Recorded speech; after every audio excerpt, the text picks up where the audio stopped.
بسم اللہ الرحمن الرحیم۔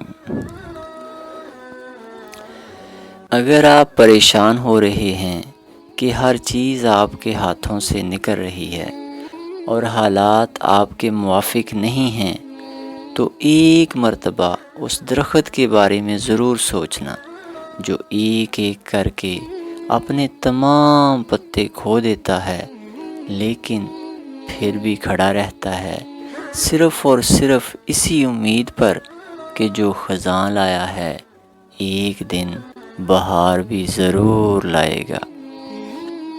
تم اپنی ہزار غلطیوں کے باوجود اپنے آپ سے محبت کرتے ہو، لیکن دوسروں کی ایک غلطی کی وجہ سے ان سے نفرت کیوں کرنے لگ جاتے ہو؟ یا تو خود غلطیاں کرنا چھوڑ دو یا دوسروں کو معاف کرنا سیکھ لو۔ بچہ بڑا ہو کر سمجھ جاتا ہے کہ ابا کی پابندیاں ٹھیک ہی تھیں، بالکل اسی طرح بندہ بھی مرنے کے بعد سمجھ جائے گا کہ اس کے رب کی پابندیاں ٹھیک ہی تھیں۔ زبان دراز لوگوں سے ڈرنے کا کوئی فائدہ نہیں، کیونکہ وہ تو شور ڈال کر اپنی بڑاس نکال لیتے ہیں، لیکن ڈرو ان لوگوں سے جو سہ جاتے ہیں، کیونکہ وہ اپنا معاملہ اللہ کے سپرد کر دیتے ہیں، اور وہاں دیر ہے اندیر کبھی نہیں۔ درخت پر اگر اس کی طاقت سے زیادہ پھل لگ جائیں تو اس کی ڈالیاں ٹوٹنا شروع ہو جاتی ہیں۔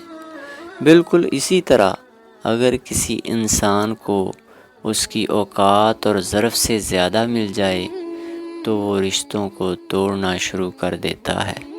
تو پھر کیا؟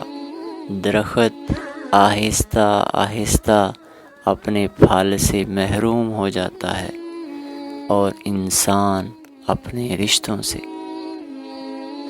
الفاظ کا چناؤ خوب سوچ سمجھ کر کریں، کیونکہ آپ کے منہ سے نکلی ایک ایک بات لکھی جا رہی ہے جس کا کل آپ کو حساب دینا ہوگا۔ اور ہاں، جب آپ بات کر رہے ہوتے ہیں تو آپ کے الفاظ آپ کے خاندان، مزاج اور آپ کی تربیت کا پتہ دے رہے ہوتے ہیں۔ کوئی یہ کیسے سوچ سکتا ہے کہ حساب نہیں ہوگا اور وہ یوں ہی چھوڑ دیا جائے گا؟ وہ ہستیاں جن کو جنت کی بشارتیں مل چکی تھیں، اور پھر وہ بھی اس زبان اطہر سے جس نے زندگی بھر مذاق میں بھی کبھی جھوٹ نہیں بولا، تو وہ ہستیاں بھی کہتی تھیں، اے پرندے، تو کتنا خوش نصیب ہے کہ ایک درخت سے کھاتا ہے اور دوسرے کے نیچے بیٹھ جاتا ہے، پھر تو بغیر حساب کتاب کے اپنی منزل پر پہنچ جائے گا۔ اے کاش ابو بکر بھی تیری طرح ہوتا۔ کیوں وہ ایسا کیوں فرماتے تھے؟ فقط حساب کے ڈر سے۔ یعنی حساب تو دینا ہی ہوگا، ایک ایک آہ کا، آنسو کا، تڑپ کا، بے حسی اور بے رحمی کا۔ ہاں، اس زندگی میں کسی بھی لمحے، چاہے آپ کتنے ہی گناہوں میں ڈوب چکے ہوں، فوراً پکی توبہ کریں، اپنے گناہوں سے منہ موڑ لیں اور اپنے رب کی طرف پلٹ آئیں، تو آپ اس ذات کو یقیناً بخشنے والا ہی پائیں گے۔ اللہ پاک نے تمہارے عیب چھپا رکھے ہیں، اس پر اس ذات کا شکر ادا کریں اور دوسروں کے عیبوں کو بھی چھپانے کی عادت ڈالیں، کیونکہ برائیاں آپ میں بھی ہیں اور زبانیں دوسروں کے پاس بھی ہیں۔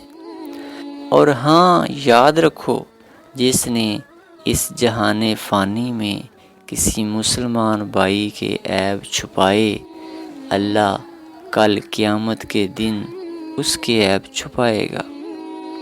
تہجد پڑھتے ہیں مگر اپنے ہی بھائی سے بول چال نہیں رکھتے، ہر نیک کام کرتے ہیں مگر غیبت نہیں چھوڑتے، اپنے لیے ساری رات جنت کی دعائیں مانگتے ہیں لیکن دوسروں کی زندگی جہنم بنائی ہوتی ہے۔